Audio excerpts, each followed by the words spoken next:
the only thing that matters is my self-acceptance of myself. And to be in self-acceptance of self, my only understanding of how to do that is to be in integrity, which means if I say something, I do it. And if I don't do it, I take responsibility for it. And Hello, everyone. Today's my guest is Lawrence. He's really well-known yoga teacher. I've heard about him actually by accident when I was walking through Yoga Barn, and it was around, I think, 1 year ago. And I was just curious of one of the classes happening around, and then, you approached me and you're saying, "Hey, dude, like there are those classes here with live music." I was like, "With live music, really?" "Yes, with live music. Like, come join us. It's a good vibe, an amazing class." I was like instantly interested in joining the class. Just then, it turned out that it's Saturday at 9 in the morning, which which what? made me a little bit resistant to join right away. But then, guess what happened? I guess that it started growing and growing, and I've heard also from my friends, "Hey, this is this yoga class with live music," and then I connect, "Hey, this was this conversation we had, about live music yoga," and then I knew that I have to join it. I did it, and it was really, I can tell you, it was incredible experience for me because I love music. And when it's live music, is just another level of deepness into it. This class was just a journey, so it wasn't just yoga, it wasn't movement, it wasn't just movement, it wasn't just being with this collective consciousness, and going for a ride. No, it was deep journey with the music in the background as well, where we had a live musician who was singing, who was playing the instrument with different intensities, also depending on the position where you were. So he had also very good sense, like when to kick in. Afterwards, I approached both of them right away, and I was talking to musician as well to like, please give me classes, I wanna try something similar. So yeah, that's how it started. So I'm really glad that you found time to meet us. Yeah. So if you could just at the beginning introduce yourself and just let the audience know who you are. Probably some people know already, but I think it's nice to like hear it from you. My name is Lawrence J. I have been teaching yoga now for almost 18 years. I also do something called cranial sacral work or therapy, and that really informs the way that I teach yoga. It's a healing modality that's very gentle and it's very deep. I have taught all over the world. I'm originally from Toronto, Canada, and I started teaching back in 2007, initially in Vancouver, Canada. I really quickly took an opportunity and moved to Hong Kong, and I lived in Hong Kong and worked at one of the biggest yoga studios in the world for a few years until I moved to Bali in 2009 for the first, or no, I came here in 2009 the first time from Hong Kong. I moved here in 2010 probably, spent some time here, and then I had a trip, it's a long trip. I opened up a hot yoga studio in St. Petersburg, Russia. Then I also opened up a studio in Moscow. And then during the pandemic, when I was living in Moscow, of all places, I ended up bringing a group of 30 students here to Bali on a retreat right at the beginning of the dirty word, the dirty C scam word. And I've been here since. So I'm a yoga teacher. I also am an artist, a poet, a writer, a healing person myself, and facilitate that opportunity and that space for others. It's always very interesting to hear um, who were you before all of that happened to you. Like if we could get back in time a little bit, and maybe you could let us a little bit know more about what was your state of mind or state of being right after entering adult life, and how was your journey where you were discovering your gifts? So before you offered them to the world, how it was? I mean, there's a question. Um, Sometimes I question if I've entered adult life yet. So that's something that I, growing up, I was fascinated and obsessed with sports. I loved baseball and hockey. So I was an athlete. I always wanted to excel athletically. Um, I also was always fascinated with acting and music, and I became an actor. So yoga came into my life because I was at theater school. I wasn't very good. My voice teacher was like, you need to do yoga to learn to breathe deeper so you can access emotions more. Mm. So I kind of put that into my back pocket, and a few years later, or not even years, a few months later, I moved. That was in 2003, so 21 years ago. I moved to Vancouver. I'm from Toronto originally. I moved to Vancouver, Canada, and I started doing hot yoga right away. Like as soon as I moved there in April, the end of April, beginning of May 2003, and it just became like the routine of my workout regimen. It replaced the gym, and it replaced sports, and it was challenging and it was really hard, but it taught me how to persevere and how to stick with something, and it taught me how to have confidence, and it taught me how to love myself. I mean, I think I'm still learning how to love myself, to be honest, but when I think of hot yoga or Bikram yoga, like it put me in front of the mirror. Mm-hmm. You know, like classes are 90 minutes in front of the mirror. Not just you stand there and you just like look at yourself for 90 minutes. When you look at yourself, or if you look at anything for 90 minutes, I think over time you start to accept that as something that is good, or at least you accept it for what it is. So that's what I was doing. I was accepting myself in the struggle, in the sweat, in the redness, you know. Um, but I never really. Sometimes to this day, I look at yoga and I don't know how much of a yogi I am. I feel like I love yoga as an art form. I love yoga as an opportunity to connect with people, and like art, connect people to themselves. Mm-hmm. And I feel like I knew that from the beginning. I saw the yoga classes that I was practicing when I was just starting out, and the teachers that inspired me, and they were using music and they were telling stories and theming classes, and it started to feel like dance to me, in the sense of the moves were easy to follow, easy to replicate, and it felt really embodied. Like it felt like I was the lessons that I was learning, I was integrating them into who I was. It also calmed me down. Like it exhausted me to the point where I could be present, if that makes sense. Mm-hmm. Because I had a lot of energy. Yeah. If I may ask, because you said that you still are not sure if you love yourself fully, and you are in this process of embracing yourself, loving yourself. And I think that many people, when look at your current version, and see you very successful with your classes, for example, always full of people, if you are too late, you just cannot enter because there's no space. And when they hear from someone like you that you still are in the process of loving, right? So perhaps it's very interesting to know your perspective about it. So what is missing, or how you see it as a process, why it's not completed.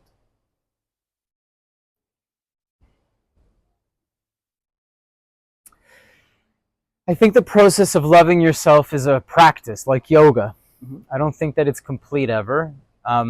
Maybe. I don't know. For me, it is. It's the birds are so beautiful, I right? know. I'm just listening to them chirping. Yeah, what it means to love yourself, myself, is such a, it's so vast. It's like everybody has their own meaning of the word, like language even. You guys speak what? German? Polish. Polish. You guys are And Polish. German. Nina is German. You're Polish. Warsaw? Krakow. Okay. Nice to meet you. Nice to meet you. Yeah. I think love is cultural in many ways, and it's cultural not only like what country you're from, but it's also cultural in terms of like the fashion that we grow up in, like the household, the caregivers. I just had a conversation with my friend about love, and love is a thing that we really have to track because everybody loves differently. Like my dad, for example, has supported me in the moments where I've needed it, financially, for example.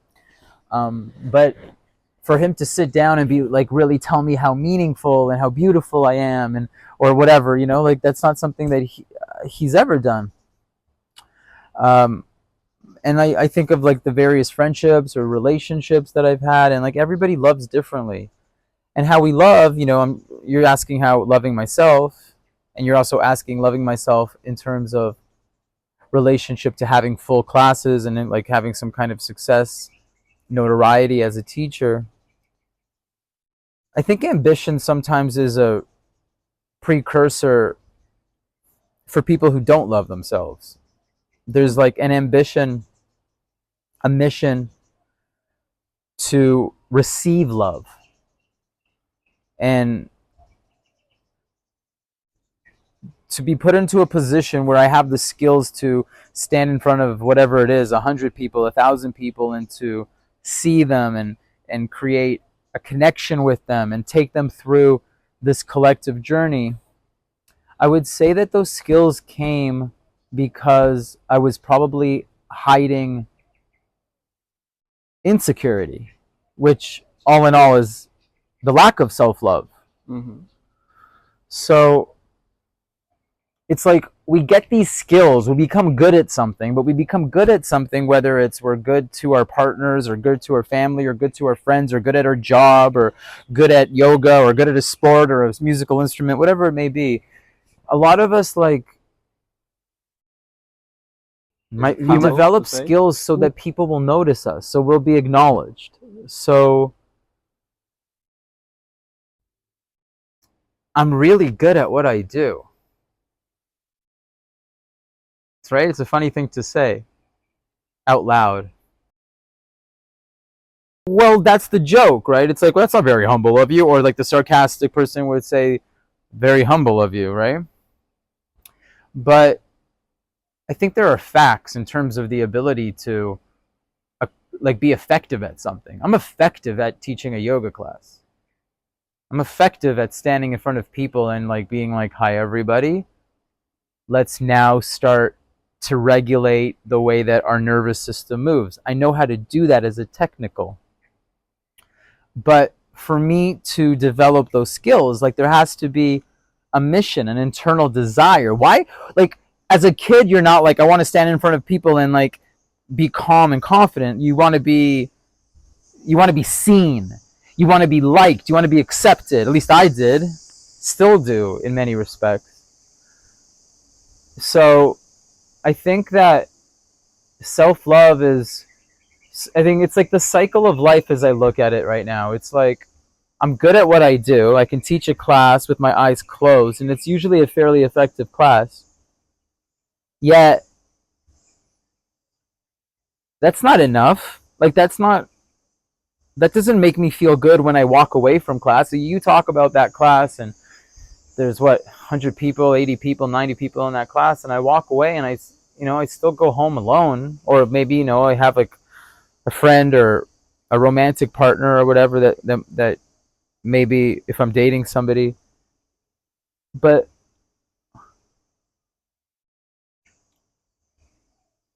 loving self is an intimate relationship with self. It's not about showing up and being loved by others. Now, I think the reason why people resonate and sometimes are attracted to my teaching is because I'm going through the work in real time, a lot of times alongside them. So I'm not like showing up like a teacher and being like, this is what I have to show you. I'm showing up like a teacher. Here are some things that I'm using in my life that are working or not working for me, but I'm experimenting with them and I want to offer them to you. And I think that there's a level that I have of intimacy with my collective, with my whatever you want to call it, audience, student base, I don't know, clients, that resonates. Like, I'm learning how to love myself in front of you, basically. And I think that that's what resonates. But as soon as I'm showing up so they love me, that's already not love. Like, that's like me outsourcing my responsibility onto other people. And I mean, I've done that before and I probably still do that, but it's not effective. Like, it doesn't work. At the end of the day, it's like, it doesn't matter how many people watch this podcast and how many people follow me or even give me money for one of my programs or classes or sessions or whatever.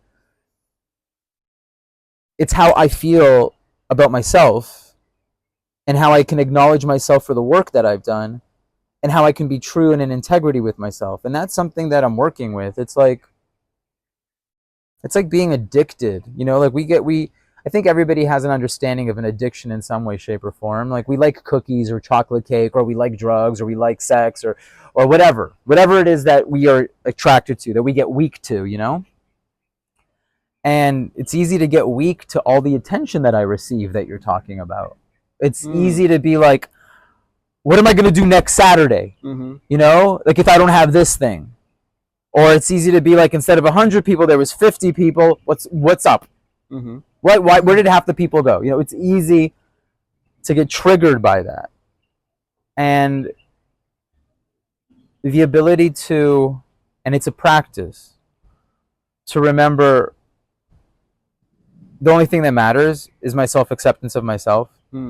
And to be in self-acceptance of self, my only understanding of how to do that is to be in integrity, which means if I say something, I do it. And if I don't do it, I take responsibility for it. And I think that that's the thing that's missing in the world, in yoga. I think that we've been so conditioned into a instant gratification world right now that integrity gets in the way, because a lot of times, not always, but a lot of times, integrity asks us to slow down and take things step by step and don't rush them, because if we rush them, we miss the details, and the details, that's love. You know, it's like, one of the things that, like, in my last relationship that was interesting is that my ex-girlfriend would get, not only my ex-girlfriend, this might stop me from getting any more girlfriends, what I'm about to say, but like, like, they would be like, you have to shower before you go to sleep. You can. And I'm like, she told you this. Yeah, and I'm like, I'm ready to go to sleep without a shower, you know? And she was like terrified of the idea that I would get into bed dirty from like the dust of the day, so to speak. And after yoga class? I mean, after yoga class, I hope I shower. But okay. Sometimes not, you know? But like, if I'm taking the time to wash my body, that's like a practice of self-love. One of the things that I have such issue doing is going to bed. Like, when I go to sleep, I like to like watch YouTube videos. You know, it's like I'm like finally, and then I stimulate myself, and then sometimes I find myself falling asleep with like my videos still playing. You know, like, you know, and I think that would be an amazing way to learn to love myself more, is like create a nighttime routine. We always talk about morning routines, but a nighttime routine as part of the routine. But these are ideas of loving yourself that I'm still integrating. But I wanted to ask about something. So, just continuing this topic of self-love. Yeah. Do you agree that with the sentence that actually to be able to love others fully, we first need to learn to love ourselves. Yeah. Yeah. You think it's true? Completely. Yeah. I mean, our capacity to love isn't in relationship. I'm just gonna hit the mic.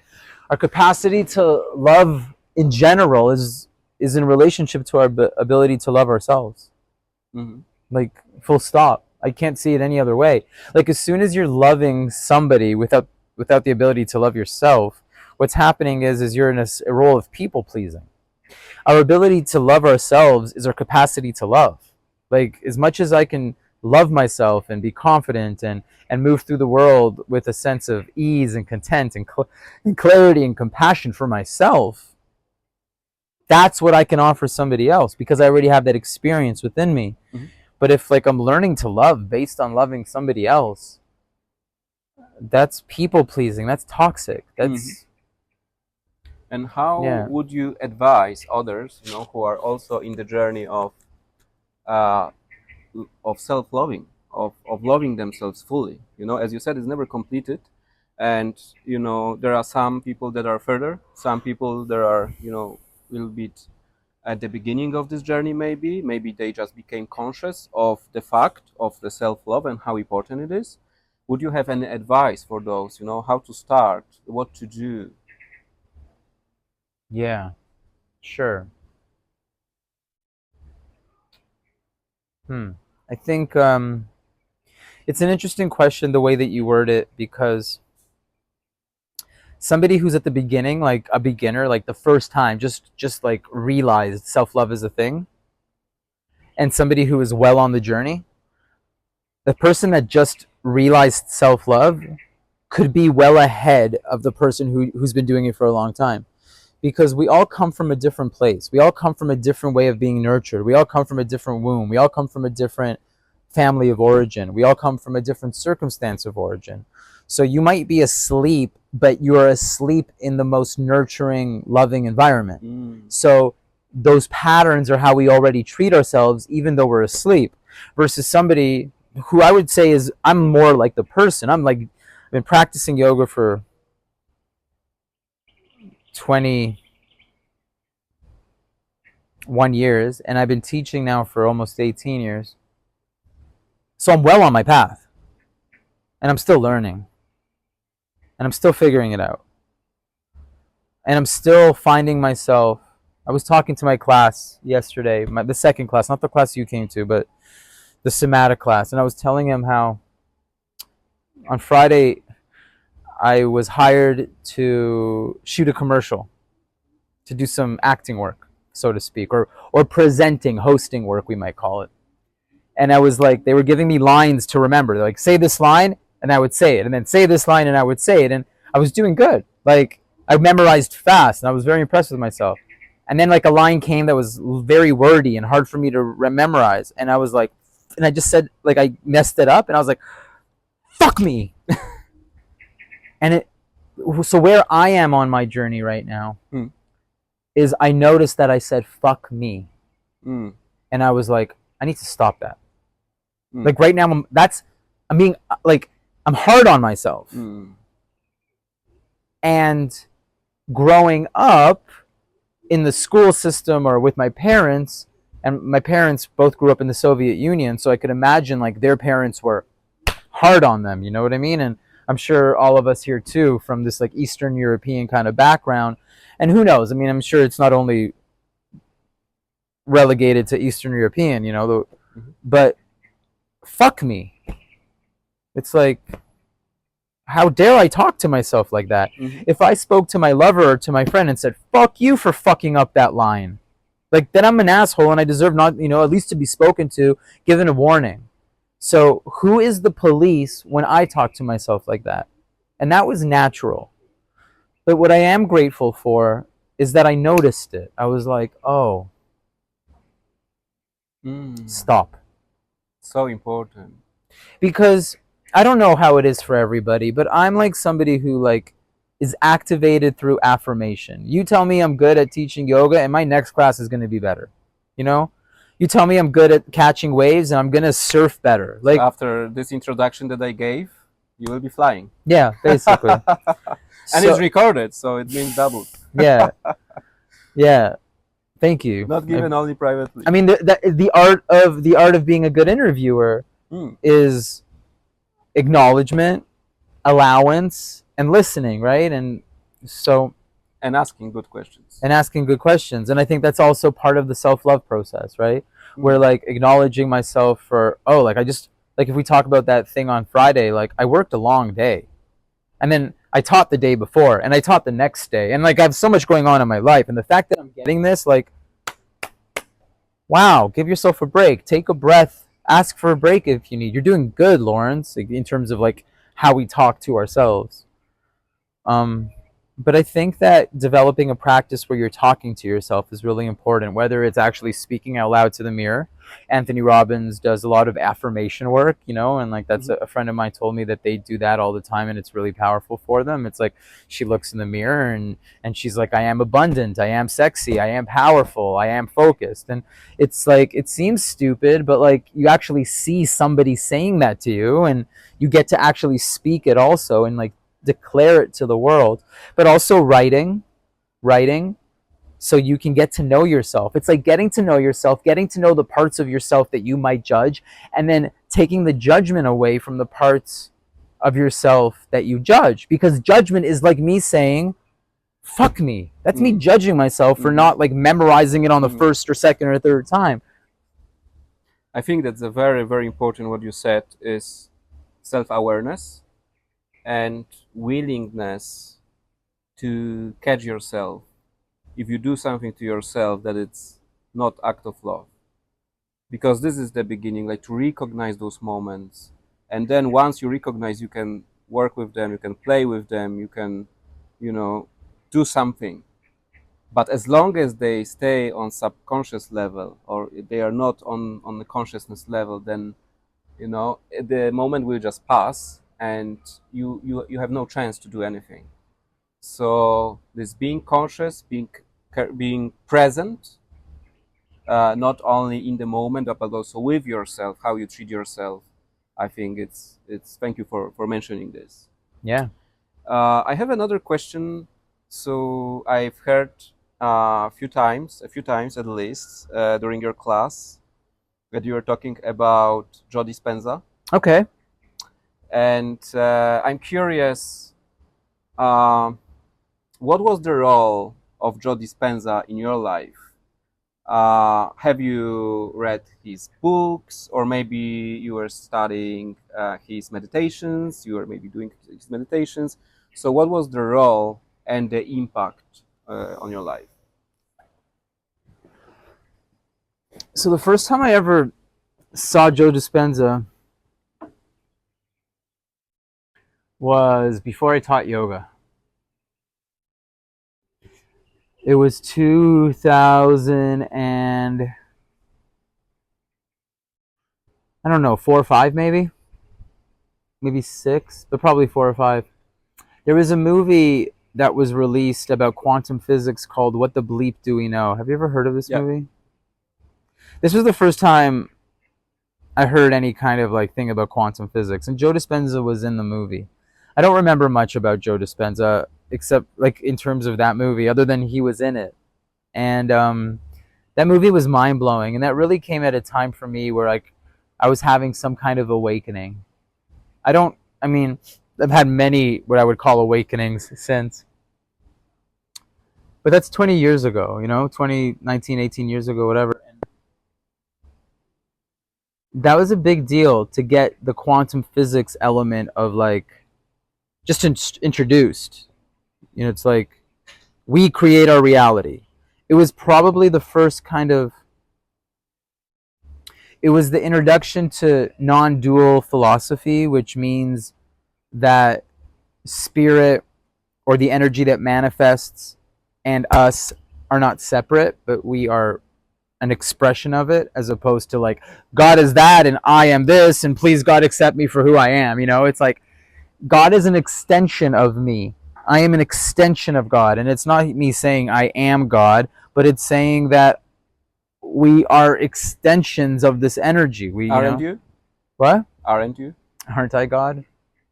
I don't know. I don't really contemplate that so much. I was actually thinking. I went yesterday to a little club with my friends last night, and my friend who was with me is like looking around, and she's like, "You realize that you're just a normal person here. It's not yoga barn. It's not where everybody knows you and everybody wants to come to your yoga class. Everybody in that club was tourists that were drinking, and and I was just like dancing and watching and people watching a little bit and really wanting to go home most of the time. But she's like, you're not a god here, is what she said. Mm. And I've been contemplating that throughout today. Like, to say that out loud to people, like, how are you going to take it to hear something, but back to that, like, humility thing. But I don't know. I think that we all have the ability to tune in to a frequency that is aligned with creation. And we also go through things in our life that block us from that. It's so beautiful. And I believe that when I am tuned into that, that is God working, whether it be through me or with me or together. And isn't that the thing? Like, I don't know, maybe you find this. Isn't that the thing? Like, everything's good until we get in the way of it. Until, like, I try to be better than who I really am or try to show off my skills. It's like, the less I do, the better my classes go, for example. And I do a lot, What a paradox. Divine paradox. It is a paradox. I think that, like, life is created so we have, like, a place that we, like, learn and we experiment and we get to know different aspects of ourselves. But then I also think that, like, once that exploration is over, we just, like, our job is to just show up and be as, like, unfiltered as much as possible. Of course, the world makes that difficult sometimes, but that's the beauty of the dance of being in this realm. All right, I didn't wanna switch you from Joe Dispenza thing. I have a feeling you haven't finished and you wanted to add something. I use Joe Dispenza. I actually worked with the coach recently, my friend Gina. She's my friend too, but I was really in the need for some help around some things that were coming up in my life. And this person, as happens in Ubud, showed up, and I was like, I'd like to work with you. And she's done a lot of work with Joe Dispenza. She has a YouTube channel. I'm not sure what it's called. Her name is Gina Faccio. And I've been aware of Joe Dispenza for years. I've listened to his books. I've listened to podcast interviews with him. He resonates with me very strongly. For the last few months, I've been daily doing his morning meditation. Yeah. Okay. Yeah. And how did it have any impact on your life, on your day? I think that anything we do in the morning, like, you can start with making your bed or brushing your teeth, is a good way to just, like, start the day with accomplishments, And doing a meditation in the morning is a nice accomplishment. I enjoy the part of the meditation where he says, feel the space between your head, or be nothing. Like, it gives me permission to release all of the problems and all of the stories and all of the pollution, the noise in my head. But it also gives me an opportunity. I actually said this in class once, and I really loved it. In the meditation that I've been doing, he says, notice the things that are happening that you don't want to experience. Mm-hmm. So the emotions that you don't want. He's like, and then he says, remember them. So, like, the angers, being annoyed, being aggravated, being scared. Like, I noticed that, and I'm like, oh, it happened in this situation. And then he makes the turn into, now, like, what are the thoughts that you want to have? I want to be powerful. I want to consider myself lovable. I want to consider myself safe. I want to consider myself, I belong in this interview. I like, I'm not some imposter. I belong to be here. Like, I want that. And then he'll take you back into that moment where something was happening that you didn't want. And now from this new place of confidence, clarity, curiosity, compassion, courage, go back into that moment, and how would you now be? And it just gives me options as to how to handle the day differently, how to integrate and make amends with the mistakes and the problems that I've created in the past. So, and it really reminds me, it's like, I mean, Joe Dispenza's work reminds me that manifestation is the dance between our thoughts and our feelings. And it doesn't matter which one's the doorway, whether the thoughts are the ones that are creating the positive feelings or the positive feelings are the ones that are creating the thoughts. But I really notice it, I mean, in that moment where, where I was beating myself up, but also like in this community, in this yoga community, it's really easy to notice. There's a way that people are in their like yoga vibe, oh my God, love everybody, everything is so good, so positive.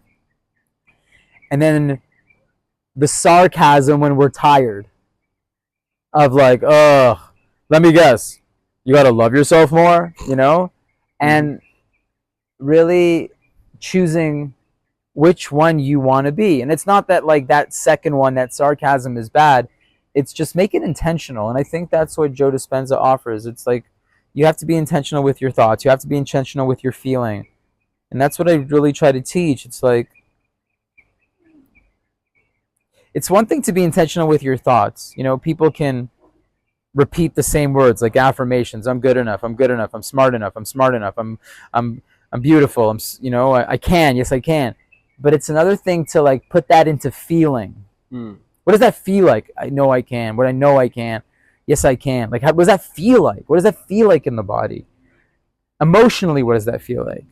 So having these like this way to really learn how to acknowledge and navigate the felt sense, I think is also something that resonates with me and with Joe Dispenza. Sometimes I come across teachers who are like, whoa, this is mind-blowing.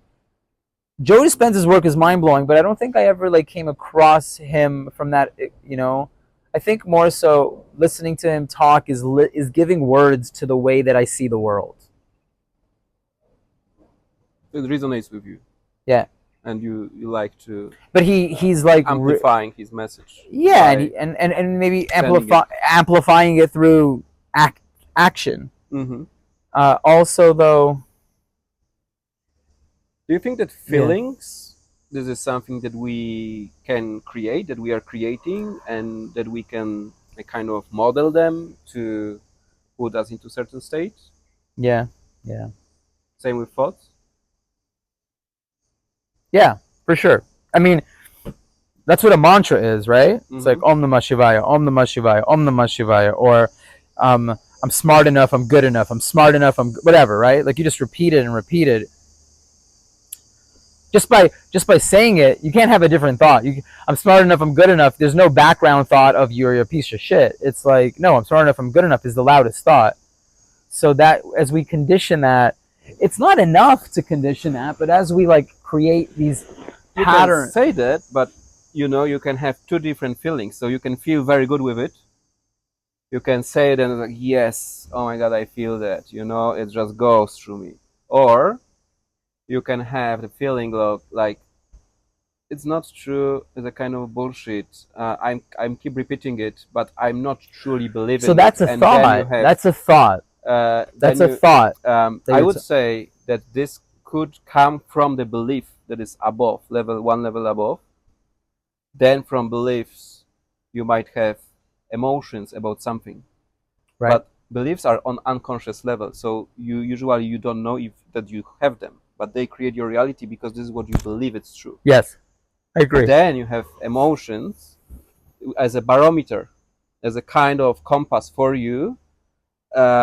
Are you going a good path? Are you following a good path? Or maybe you have some limiting beliefs to become who you really want. And then you have thoughts, then are on the lowest level, actually, that are coming from emotions and beliefs. So what I would challenge you on Yes. is you gave us like a 3-step plan. You have beliefs, you have thoughts, you have emotions, right? Beliefs, emotions, thoughts. Okay, beliefs, emotions, thoughts. So why can't we just take that same pathway and go the opposite way, where it's thoughts, emotions, beliefs? Because the belief are the highest frequency, is on the top. So to get, and it's on unconscious level. And thought is spreading from there. So you cannot solve the problem from the level of the problem. You have to go beyond. What if you go the opposite way? So what if you go thoughts, emotions, belief, or what did you say? Yeah, thoughts, emotions, beliefs. And I get what you're saying. You're saying you Yeah. can't solve the. It's like a thought experiment now. Yeah, it's just So like you're saying like, interesting yeah. So you're saying brainstorming. you can't because the belief is unconscious. Yes. And if you go and walk up a gung, which is a mountain here on Bali, and it's like a long walk, it's hard. You might believe that you can't, but if you do it, you'll go through the challenge of doing it, which will present to you the things and the emotions that maybe you were not ready to do because your belief system would have limited you. So I'm just saying that I think that the tunnel goes both ways. Mm-hmm.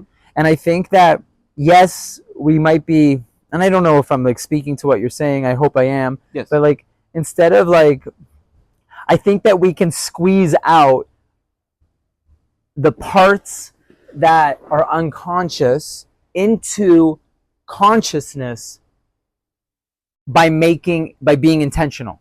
Mm-hmm. So by just saying physically I believe that I can't, but I'm going to choose a thought of yes I can, yes I can. I'm not going to stop. Yes I can. The emotions will come up that will try to stop us. But the emotions again are feelings. Mm-hmm. So if we stop and we just feel the feelings, let them move, eventually a new emotion will come. Mm-hmm. And that new emotion that will come can likely be an opposite emotion of fear or sadness, something that might be illuminating like excitement and happiness, right? And if you can use that and move towards a new belief system. Mm-hmm. That's what I'm saying. Yeah, I agree. I would just add one thing. Yeah. That, and we are talking about affirmations, and for example, you keep repeating affirmation that you are a god, or we had this affirmation before, and then when it is as an example, and when you feel not good with it for some reason, so you speak it out loud or in your mind, and your feelings are not reflecting it, this excitement, then perhaps it's a good idea to, instead of keep repeating it and buying into it, to ask yourself the question, okay, why do I feel this way about this beautiful statement? And try to dig in and try to get into these hidden unconscious beliefs that may affect your understanding or your state. But this I mean, is Joe just Dispenza like work will have you go into the belief and then change it internally too, right? Like you'll have visualization work yeah. so it's a journey to change those beliefs. And actually, you are right that you have to, is by asking yourself the questions. So you can say it's a kind of thought level process, but it depends how we define a thought layer, basically. So if you could also share your next steps in your journey, what are your plans? What you will be doing? We know you will be leaving Ubud. Is it temporary? Is it for a while or for a longer time? so this is a huge step and I'm still integrating the level, the magnitude of it. I've lived here for almost 5 years and I've worked here. I mean, I've worked in Yoga Barn on and off since 2009, but I've been here straight for the last 3+ years, and it's really become it's what a beautiful opportunity, you know. And yeah, it's been really special. But I've made a choice. I'm going to be part of a project in my hometown, just outside of Toronto, creating a wellness center. This is an opportunity that's really exciting for me, but it's not so much this opportunity that excites me. What excites me about this opportunity is I have equity in a company. I think that's a really big deal for yoga teachers also to learn business. I mean, a lot of us, for the love of the game, just keep going. And I'll have equity in a company, which is a step towards ownership, self-love, self-respect. But another thing is my parents are aging. My brother and sister are older. I have nieces, and I haven't been around my family for a long time. And that window is closing to this part of life, you know? And I thought that it was really important that I go home right now. And it's something that has been, I can't explain it because, you know, this is the most comfortable place to live in the world.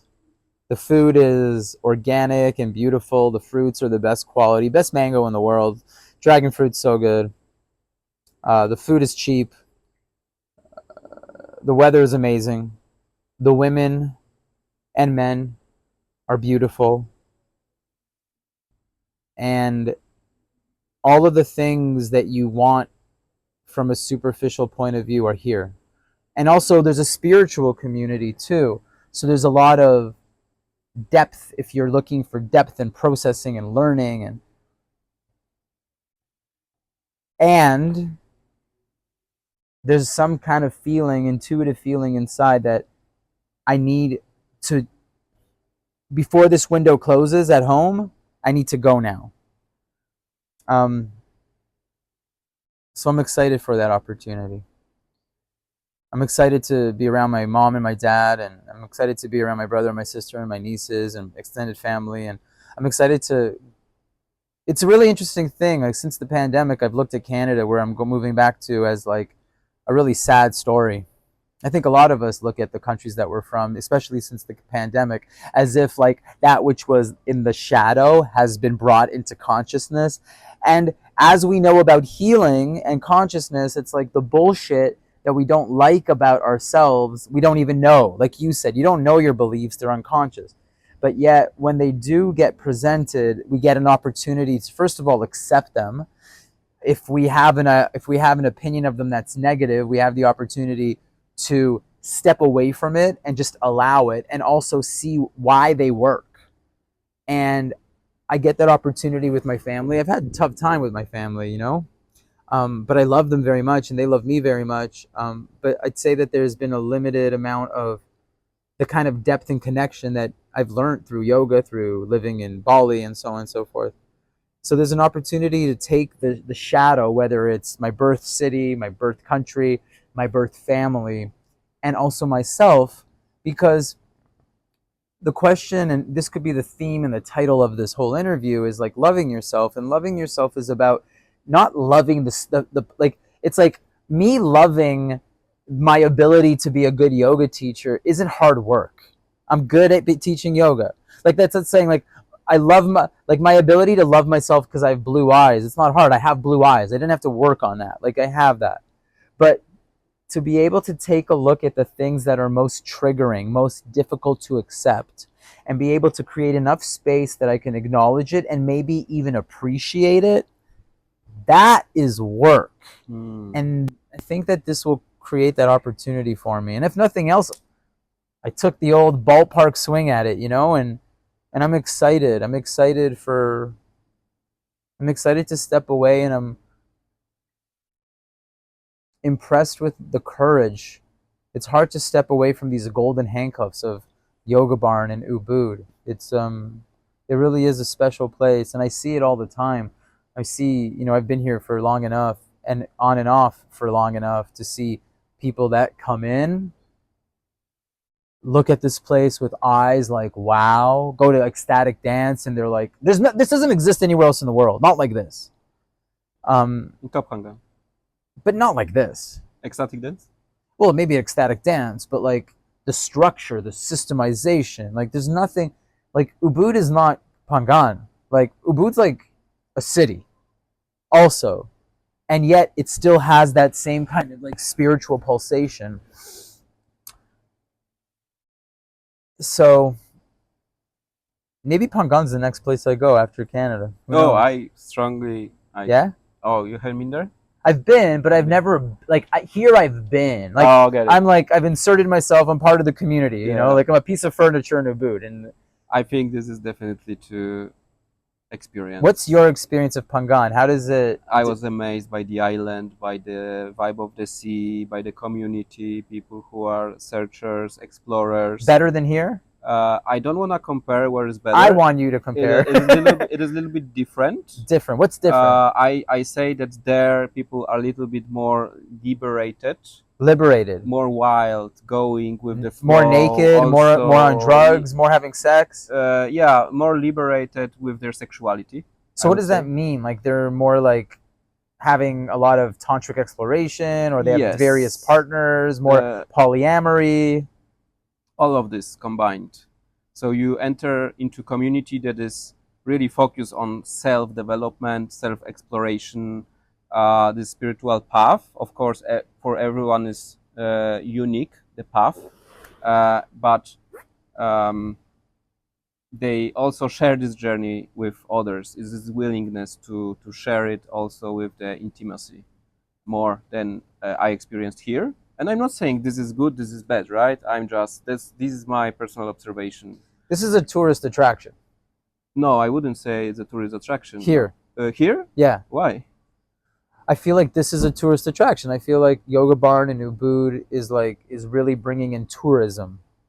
Like people really Um. want to see Yoga Barn, whether they're a yogi or not.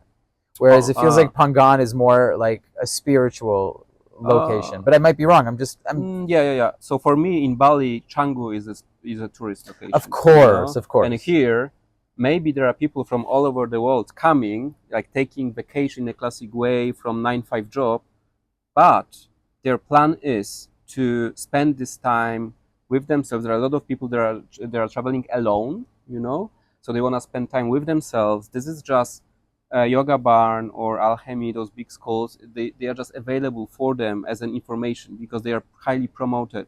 So it's the first channel they go to, you know, and I wouldn't call it tourism because for me tourism is like, yeah, you buy hotel for 2 weeks and you spend time at the sea or you know at the swimming pool and you're just getting relaxed from your job. But if there are people who are seekers, explorers, and this is the way how they know it at this certain step of their journey, right? You have to start from something. So for me, regardless of where you are, but with this willingness of self-exploration, it's just spiritual path, and I see it as it. Cool. I have last question, I think, if I may, Yes, you may. uh, and you can take as much time as you want to answer it. Is there anything else that you would like to share with our audience? Is there any message that you would like to pass through? You can imagine there are many people who are watching us in a different stage of their journey of development, of self exploration, of spiritual awareness. Is there anything that you would like to tell them?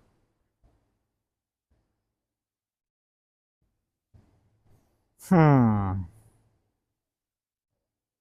I think that we live in a world with where so many of us have been conditioned into a world where we've been told what's right and wrong, whether it's like medicine or the news, politics, education, social circles, where, like you said, our beliefs are not usually chosen by us. They're conditioned into us, and then we walk around as if we're liberated, but we're also living through within like limitations. Um, and I just want to say that that's okay. And I want to say that like we have different phases in life. We have phases of like exploring and broadening, but there's also phases of just being okay and accepting. And in the past I was always like gung ho, like you got to go harder, you got to go further, take. It's like they say with ayahuasca, when in doubt, drink more, you know. And I think that sometimes it pays off to slow down and create a relationship with your own personal integrity. And that's a It's not an easy thing to do because when you know that the chocolate cake is in the fridge, maybe loving yourself means not to eat it at night and wait until a workout and eat it in a day or two. But we tend to still open that fridge and eat it, a lot of us. And I want you guys to know, like, it's okay, but the question might be, what is the real version of loving yourself? Is it going to bed and not taking that carbs and sugar thing that's going to keep you from having a good night's rest, or not eating it and having a little bit of like of a challenge of like mind, like finding your discipline, going to sleep and waking up light and slept well? And this is like the contemplation that we have. It's like, how much of loving myself is giving myself delight and pleasure, and how much of loving myself is discipline and cutting things out.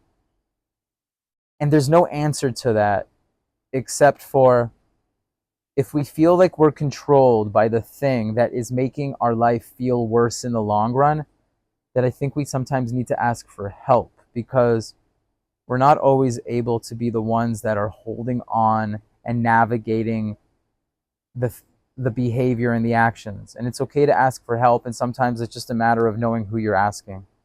So I don't know if I made sense of that, but like, it's kind of like, life is, in my experience, is a lot of different things. And if we can be nice and gentle with ourselves, and sometimes being nice and gentle with ourselves means that we're reaching for somebody else's assistance, and we're not so hard on ourselves when we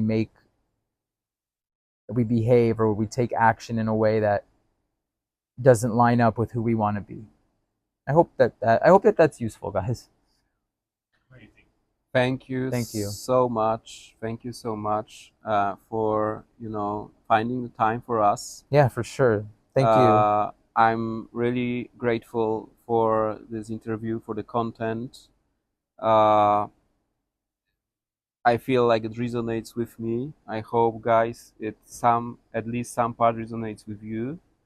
I could learn a lot. I could be inspired during this time. I could really feel what you talk about.